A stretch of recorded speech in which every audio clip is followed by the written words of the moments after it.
China has shown an incredible pattern of swift development while moving from a centrally planned economy to a market economy. In the present day, China is a country whose majority of population comes under upper middle class income category. China is a socialist market economy. The socialist market economy is an economic model which has been put in place by People's Republic of China. This model, introduced under Deng Xiaoping, is established on a main state-run sector inside an open market economy. From the time when market reforms were introduced in 1978, China has shown quick economic and social development. GDP rate is about 10% a year, one of the fastest rates in history of economies, raising over 800 million people out of poverty line. According to IMF, China is the second largest economy of the world based on nominal GDP and the largest economy of the world based on buy purchasing power parity, but China has not approved this fact. Public sector industries have major contribution in the Chinese economy as compared to the flourishing private sector. Overall, China comprises of the natural resources of $23 trillion.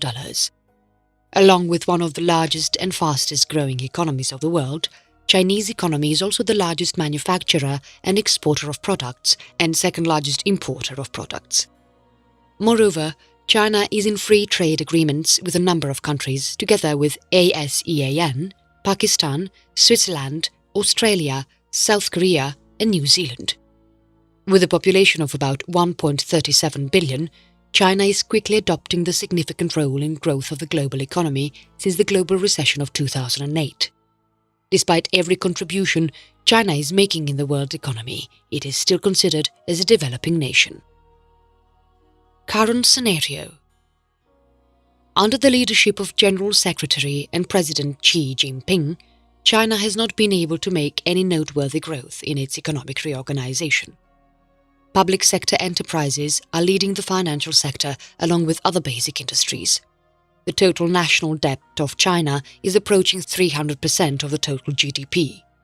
While the anti-corruption movement is quite popular amongst the common man, it is bringing down the regional expenditures and economic development. The way economic growth rate of China is gradually slowing down, it is a lot worse than what is being exhibited by the recorded facts and figures. It is emerging as a serious challenge for the Chinese government, who is constantly trying to upsurge the living standards all through the nation with largest population in the world. Development. With rapid growth, China has also faced many challenges comprising high disparity, fast urbanization, environmental problems, aging and increasing population, etc. According to experts, China needs to make substantial changes in their policies in order to achieve and retain their sustainable development. China's 13th five-year plan from 2016 to 2020 is addressing these challenges.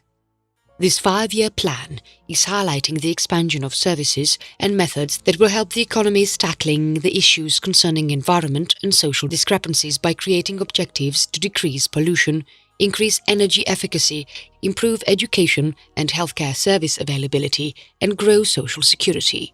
The target growth rate for 13th five-year plan is 6.5%.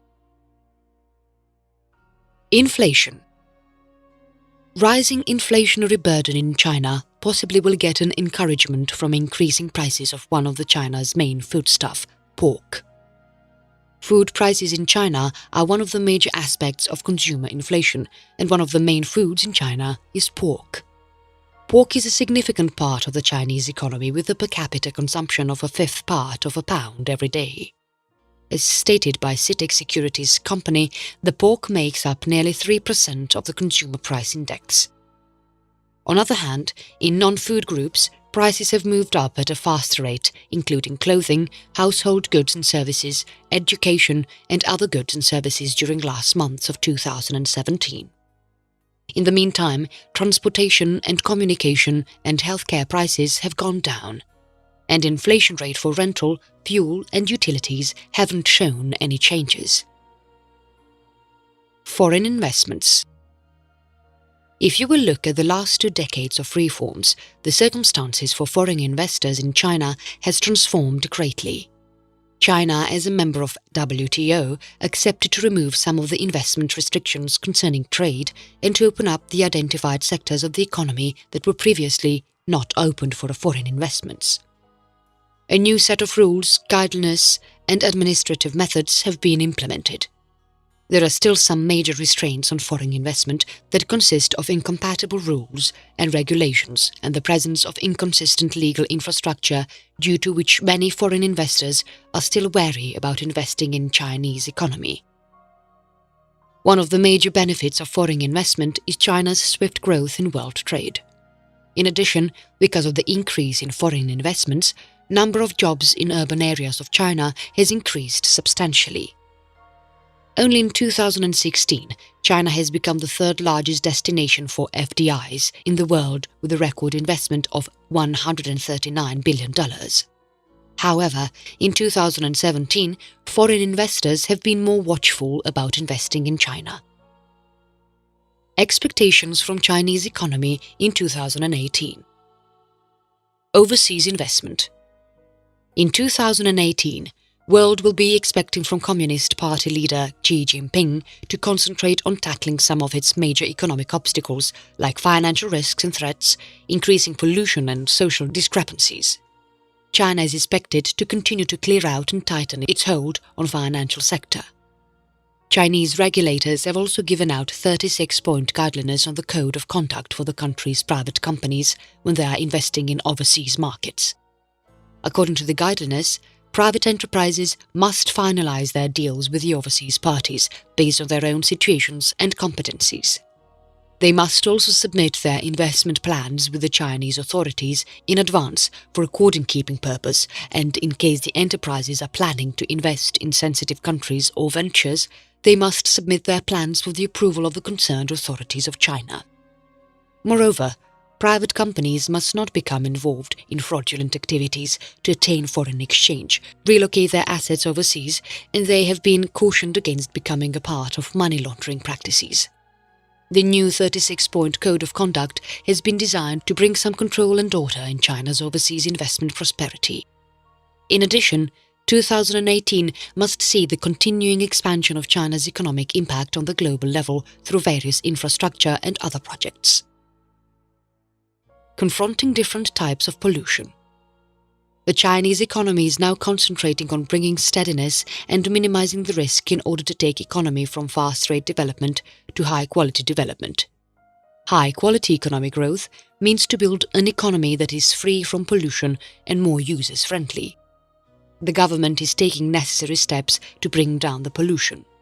They are making regulations to close down contaminating industrial units and make local officers more answerable towards ecological damage.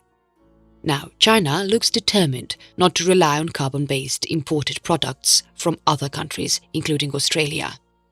Moreover, China is set on not accepting the importations of Australian waste. Bringing down social and economic instability. Chinese government is beginning to see the impact of social concerns of the Chinese economy. The issues like online frauds, gender discrimination at the place of work, and an absence of play and learn schools in certain parts of the country are long-existing problems for the economy. To create a well-balanced and conflict-free society has always been one of the major goals for various Chinese leaders. The anti-poverty program of Xi Jinping is expected to speed up in 2018. Government is planning to move millions of poor people in rural areas to new accommodations with basic facilities of water and power. The government has also introduced the social credit system, known as Social Credit Score, to keep track of behavior of both business organizations and individuals. This system gives social credit points to organizations and individuals for good social behavior. It can be in the form of corporate social responsibility or an individual picking garbage from the roadside and dropping it in the dustbin. However, the system also takes away the credit points for depraved behavior, like breaking traffic rules, not making bill payment on time, or domestic violence. While Chinese government is taking all the necessary measures to attain the social stability in the country, the main problems lie in the implementation of those measures at the local level. If the government manages to bring a balance between transformation and maintaining steadiness, they are going to be highly successful in their social and economic stability endeavours. In case the government's attempts shows a successful outcome, China's improved reforms will enable the economy to take significant steps towards moving the country into a more dynamic place. Nevertheless, despite all the hopes and measures, China is a huge country with largest population, and while the utter size of its motivations on both national and international level contains the great chance of success, nobody can deny the amount of risks involved in case the economy failed to achieve its targets. It can lead to overwhelming effects.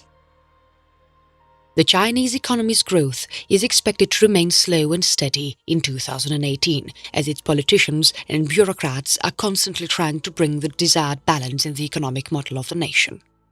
The strict rules and regulations in the property market and environmental policies can bring a descending burden on economic growth rate. IMF has estimated that the Chinese economy will show the growth rate of 6.8% in 2018 and 6.4% in 2019.